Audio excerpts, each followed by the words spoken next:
अस्सलाम वालेकुम and welcome to Usman Ali fitness. हम सब जानते हैं कि मोटापा अच्छा नहीं होता। अगर आप अपने बॉडी के आइडियल वेट से ज़्यादा हैं, आपकी बॉडी पे फैट परसेंटेज ज़्यादा है, तो ये हमारी सेहत के लिए अच्छा नहीं है। और ये सेहत के लिए अच्छा क्यों नहीं है कि जैसे ही हम मोटापे का सोचते हैं हमारे जहन में एक लंबी लिस्ट आ जाती है उन ख़तरनाक बीमारियों की जो हमने मोटापे के साथ जुड़ी होती है कि अगर हम मोटे हैं तो हमें ये बीमारियाँ होंगी। तो आज की वीडियो में हम डिस्कस करेंगे उन बीमारियों के बारे में कि क्या वाकई ही उनका ताल्लुक मोटापे से है या वो चीज़, वो वजह जो मोटापे का बाहिस है वही इन बीमारियों का भी बाहिस है। और फिर अगर हम खुदा ना खास्ता इन बीमारियों का शिकार हो गए हैं या हम मोटापे का शिकार हैं तो हम कितनी आसानी से मोटापे को भी और इन बीमारियों को भी रिवर्स कर सकते हैं और एक हेल्दी लाइफ गुजार सकते हैं।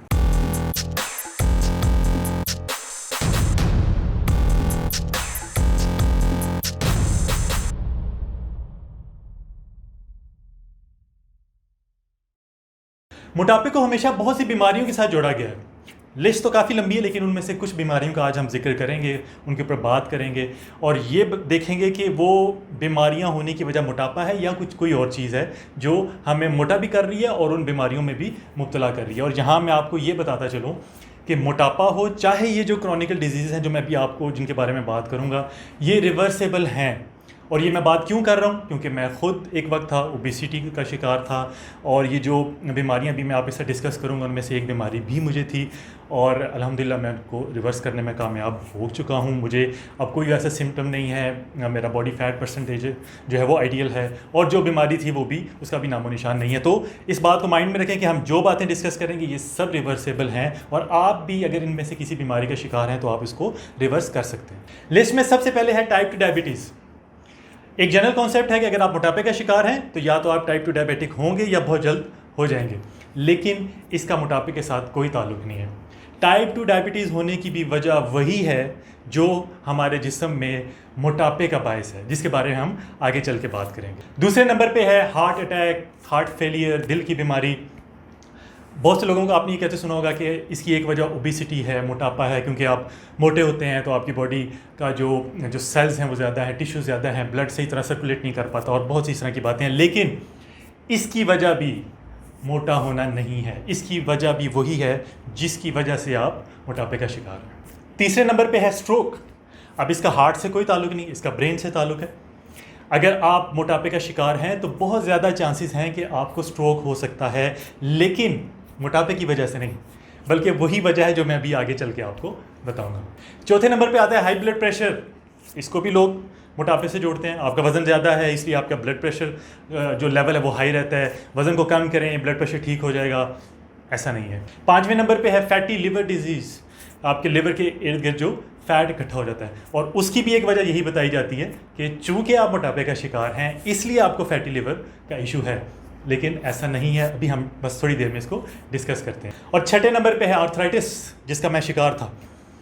अब लोग ये कहते हैं कि आपका वज़न ज़्यादा है, आपकी टांगों के ऊपर, जॉइंट्स के ऊपर बोझ ज़्यादा पड़ रहा है, इसलिए आपके जॉइंट्स दुखते हैं और आपको आर्थराइटिस है। लेकिन आर्थराइटिस सिर्फ टांगों में तो नहीं होता, आपके हाथों में होता है, जो आपकी बैकबोन है अपर वहाँ पे हो सकता है, शोल्डर में हो सकता है। तो यहाँ पे इन जगहों पे तो हमारे वेट नहीं होता बॉडी का, तो फिर यहाँ पे दर्द क्यों होती है? अगर मोटापे की वजह से आर्थराइटिस है तो इसकी वजह भी मोटापा नहीं है।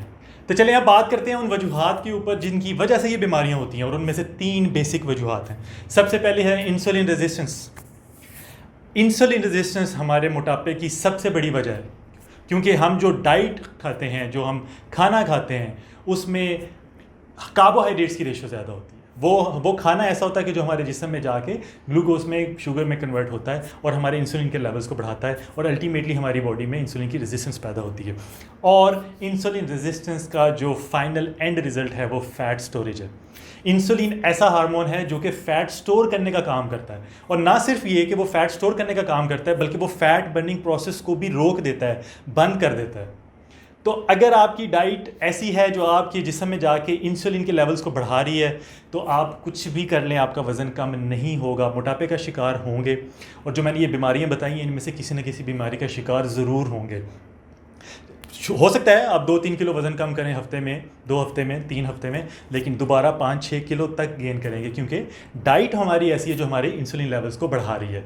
तो इन सारी बीमारियों की वजह मोटापा नहीं है, बल्कि इनमें एक वजह आपकी बॉडी में इंसुलिन की रेजिस्टेंस का होना है, जिसकी वजह से मोटापा भी होगा और इन सारी बीमारियों में से कोई ना कोई बीमारी भी हो सकती है। दूसरी बड़ी वजह है इन्फ्लेमेशन, हमारी बॉडी में इन्फ्लेमेशन का होना। अगर हम बहुत ज़्यादा शुगर इंटेक कर रहे हैं या ग्रेन्स ले रहे हैं तो हमारी बॉडी में इन्फ्लेमेशन होगी, और इस वजह से होगी, जो ग्रेन्स हैं इनमें कुछ फाइटोकेमिकल्स होते हैं जो कि सीड को महफूज करने के काम आते हैं, और वो हमारी बॉडी में इन्फ्लेमेशन को भी कॉज करते हैं। तो कुछ लोगों को इन्फ्लेमेशन जल्दी फील हो जाती है, कुछ लोगों को टाइम के बाद फील होगी। लेकिन अगर हमारी डाइट में शुगर और ग्रेन्स का इस्तेमाल बहुत ज़्यादा है, जो कि होता है, तो हमारी बॉडी में इन्फ्लेमेशन होगी, और इन्फ्लेमेशन होगी तो वो मोटापे का बायस भी बनेगी, और ये सारी जो मैंने आपको बीमारियां बताई हैं इनमें से भी किसी बीमारी का बायस बनेगी। एक और काम जो ये इन्फ्लेमेशन करती है वो हमारे जिस्म में कॉर्टिसोल हार्मोन को एक्टिवेट करती है, और कॉर्टिसोल हार्मोन दूसरा बड़ा हार्मोन है जो हमारी बॉडी में फ़ैट को स्टोर करता है, और ना सिर्फ फैट को स्टोर करता है बल्कि फैट बर्निंग प्रोसेस को भी रोक देता है। तो अगर आपकी बॉडी में इंसुलिन रेजिस्टेंस है, इन्फ्लेमेशन है, आप 3 घंटे जिम कर लें, 4 घंटे जिम कर लें, बेहतरीन डाइट इस्तेमाल कर लें, आपका वज़न कम नहीं होगा, क्योंकि जो रूट कॉज है इन सारी वजहों की, इन सारी बीमारियों की, मोटापे की, उसको अगर आप एड्रेस करेंगे, उस पे काम करेंगे, तो फिर हमें रिजल्ट्स मिलेंगे। और तीसरे नंबर पे है न्यूट्रिशनल डेफिशिएंसीज, विटामिन्स, मिनरल्स। हमारी डाइट में ये नहीं होते। हम अगर खाना खा रहे हैं तो हमें लगता है कि हमने 300 कैलोरीज 400 कैलोरीज का एक मील ले लिया है, या हमने बड़ा अच्छा खाना खाया है, हम अपनी तरफ से सोचते हैं कि हमने बड़ा हेल्दी खाना खाया है, लेकिन वो एम्प्टी कैलोरीज होती हैं। आप बर्गर खा रहे हैं, पिज्ज़ा खा रहे हैं, कोई प्रोसेस फूड खा रहे हैं, डीप फ्राइड कोई चीज़ खा रहे हैं, एम्प्टी कैलोरीज हैं, वो कैलोरीज मिल रही हैं लेकिन उसके अंदर न्यूट्रिएंट्स नहीं हैं, मिनरल्स नहीं हैं, विटामिन्स नहीं हैं, और इन्हीं की कमी जो है वो आपको लेके जाएगी मोटापे की तरफ, या जो दूसरी बीमारियां मैंने आपको बताई उनकी तरफ। तो बहुत ज़रूरी है कि जब आप खाना खाएं तो आप न्यूट्रिएंट डेंस फूड, यानी जिसमें हर तरह के मिनरल्स, विटामिन्स सही मिकदार में हों, वो खाएं ताकि आपकी बॉडी को उससे फ़ायदा हो। तो अगर आप मोटापे का शिकार हैं या इन बीमारियों में से किसी बीमारी का शिकार है तो करना क्या है? सबसे पहले अपनी डाइट से हर तरह की शुगर को ख़त्म कर दें, चाहे वो नेचुरल शुगर है जो कि फ्रूट्स में मिलती है, ऑरेंज जूसेस में, इन चीज़ों में मिलती है, दूध में है, चाहे वो नेचुरल शुगर है, चाहे वो एडिड शुगर है, जिस तरह हमें मार्केट्स में कुछ चीज़ें मिलती हैं जिनमें शुगर को ऐड किया होता है। शुगर को ख़त्म करना है। नंबर 2, अपनी डाइट से ग्रेन्स को ख़त्म करना है। क्यों? क्योंकि वो ग्रेन्स हमारी बॉडी में जाएंगे, शुगर में कन्वर्ट होंगे, और फाइटोकेमिकल्स, जैसे मैंने आपको पहले बताया, उसकी वजह से इन्फ्लेमेशन कॉज करेंगे, और इन्फ्लेमेशन की वजह से वही सारी प्रॉब्लम होगी। तो अगर जब हमने उनके लेवल्स को कम करना है या उस बीमारी से जान छुड़ानी है, तो हमने उसकी जो बेसिक रीज़न है जिसकी वजह से ये बीमारी हो रही है उसको ख़त्म करना है, उसको एड्रेस करना है, उस पर काम करना है। तो आपने शुगर को ख़त्म करना है और ग्रेन्स को ख़त्म करना है अपनी डाइट में से। नंबर 3, हर तरह का वेजिटेबल ऑयल, कोशिश तो करें कि हम लोग घरों में वैसे ही वेजिटेबल ऑयल को ख़त्म कर दें। सनफ्लावर ऑयल है, सोयाबीन ऑयल है, जो भी वेजिटेबल ऑयल है, कॉर्न ऑयल है, इस सब को आपने ख़त्म करना है। क्यों? क्योंकि ये बहुत ज़्यादा इन्फ्लेमेशन कॉज करते हैं जिस्म में, और फिर जो हम इनमें खाना बनाते हैं वो भी कार्बोहाइड्रेट्स होते हैं। तो एक ऑयल की वजह से इन्फ्लेमेशन हो रही है, ऊपर से जो कार्बोहाइड्रेट्स हैं उनकी वजह से इन्फ्लेमेशन हो रही है। तो आप खुद समझ सकते हैं कि अंदर हमारे जिस्म में क्या हो रहा होगा। और इनकी जगह पर हमने ऐड क्या करना है? हमने न्यूट्रिएंट्स डेंस फूड ऐड करना है, यानी ग़ज़ाइयत से भरे जो खुराक है उसको इस्तेमाल करना है, जिसमें ओरिजिनल फूड, जो हमारा रियल फूड है, प्रोसेस फूड नहीं, जो हमें शॉप्स पे शेल्फ्स के ऊपर पड़ा मिलता है वो नहीं, जो फ्रेश मीट है, आपकी हेल्दी फैट्स हैं, इन चीज़ों को आप ऐड करें। सबसे पहले इंटरमिटेंट फास्टिंग को अपनी रूटीन बनाएं। अगर आप मोटापे का शिकार हैं और इनमें से किसी बीमारी का शिकार हैं और आप वो रिवर्स करना चाहते हैं तो कोशिश करें कि इंटरमिटेंट फास्टिंग पर आएँ। और इंटरमिटेंट फास्टिंग में आप जो डाइट अडॉप्ट करें वो या कीटो डाइट हो या फिर आप high protein low carb diet पे, क्योंकि दोनों जो मैंने आपको ये डाइट्स बताई हैं इनमें कार्बोहाइड्रेट्स की रेशो सबसे कम होती है, बल्कि बहुत ज़्यादा कम होती है। जिसकी वजह से क्या होगा, एक तो ये कि जब आप इंटरमिटेंट फास्टिंग करेंगे और आपके खाने के दरमियान गैप ज़्यादा होगा तो हमारे ब्लड में ग्लूकोज के लेवल्स जो बहुत ज़्यादा हाई हैं वो वापस अपनी नॉर्मल रेंज में आ जाएंगे। नंबर 2, चूँकि कार्बोहाइड्रेट्स हम बहुत कम लेंगे तो हमारी बॉडी में इन्फ्लेमेशन नहीं होगी। और नंबर 3, जो डाइट मैंने आपको बताई है कीटो डाइट या high protein low carb diet, इसमें आपको अमीनो एसिड सारे मिलेंगे, इसमें आपको फैटी एसिड सारे मिलेंगे जिनकी हमारी बॉडी को ज़रूरत है, जो हमारी बॉडी में मोटापे का और इन बीमारियों का बायस नहीं बनेंगे। तो बॉटम लाइन ये है कि जो बीमारियाँ मैंने आपको बताई हैं इनकी वजह मोटापा नहीं है, बल्कि जिसकी वजह से मोटापा हो रहा है, जो मैंने आपको 3 वजूहात बताई हैं, इन्हीं की वजह से ये बीमारियां भी होंगी।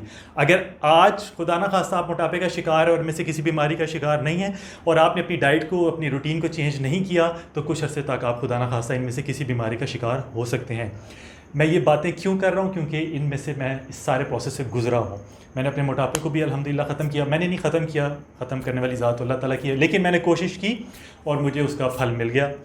तो डाइट ठीक करेंगे आप, जो मैंने आपको तरीकाकार बताया इसके मुताबिक इंसुलिन रेजिस्टेंस के ऊपर, इन्फ्लेमेशन के ऊपर, और आपकी जो मिनरल्स और विटामिन्स की सही मिकदार जो आपको चाहिए इसके ऊपर ध्यान देंगे तो आप इन सारी चीज़ों से बच जाएंगे। तो ये थी हमारी आज की वीडियो। मुझे उम्मीद है कि ये वीडियो आपके लिए इन्फॉर्मेटिव रहेगी, आपको काफ़ी इसके मोटापे का और इन बीमारियों के बारे में पता चल गया होगा कि असल फसाद की जड़ क्या है। तो अगर आपको ये वीडियो पसंद आई है तो इसको लाइक कर दीजिएगा, शेयर कर दीजिएगा, कमेंट बॉक्स में अपनी राय का इजहार कर दें और प्लीज़ मेरे चैनल को भी सब्सक्राइब कर दें। बहुत जल्द एक नई वीडियो के साथ हाजिर होऊंगा। अपना ख्याल रखिएगा। अल्लाह हाफ़िज़।